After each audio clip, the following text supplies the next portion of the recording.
Hey guys, welcome back to my YouTube channel. In this video, we're going to be making Guinness-infused chocolate cake. Yes, we're going to be adding Guinness Extra Stout to this chocolate cake, and the result is so amazing because the Guinness Extra Stout adds a very amazing flavor to this cake. It makes it really tender, it makes it very moist, and then it gives the cake a coffee-like feel to it. So if this is something you're going to be interested in, please keep watching and don't forget to like, subscribe, and also drop your comments. I would love to read from you guys.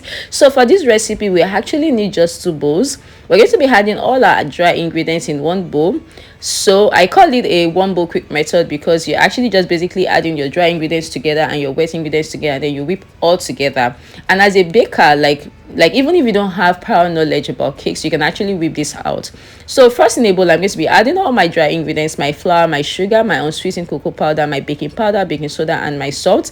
And for your cocoa powder, please endeavor to use very good quality cocoa powder. I'm going to mix all of this together, and then in another bowl, I'm going to be adding my eggs, my vegetable oil. You can also use canola oil or sunflower oil, and then I'm going to be adding my Guinness Extra Stout, that is star ingredients in this recipe. And then I'm going to be adding my sour cream. For the sour cream, you can actually replace the sour cream with unsweetened yogurt. You don't necessarily have to compulsorily use sour cream. And then I'm going to mix this together, and then I'm going to take my dry ingredients. I'm going to put a hole in the middle of my dry ingredients. I'm going to pour in my wet ingredients into my dry ingredients. As I said earlier, you don't need prior knowledge about cakes before you whip this out because the ingredients used are stuff you can easily find around, and then you actually need just 2 bowls. You don't need a hand mixer to whip this up.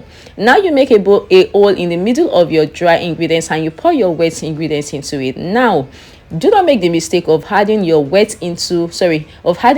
into your wet, because the result you're going to be getting, you're going to be getting a dense texture. So make sure you remember to put a hole in the middle of your dry ingredients and then you pour your wet ingredients into it. It's as simple as that. And for this recipe, you can actually make 2 7-inch pan with it.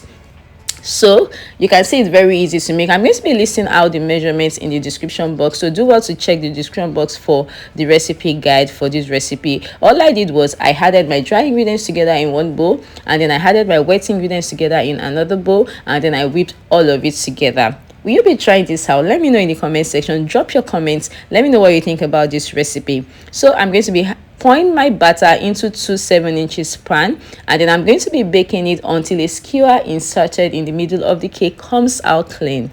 Okay, and then you might want to ask me, for how long do you need to bake? Now it depends on the temperature of your oven, because there are some ovens that run really hot while some might not really run so hot. So it depends on the kind of oven that you're working with. You can bake at 180 degrees, and then you bake until a skewer inserted in the middle comes out clean.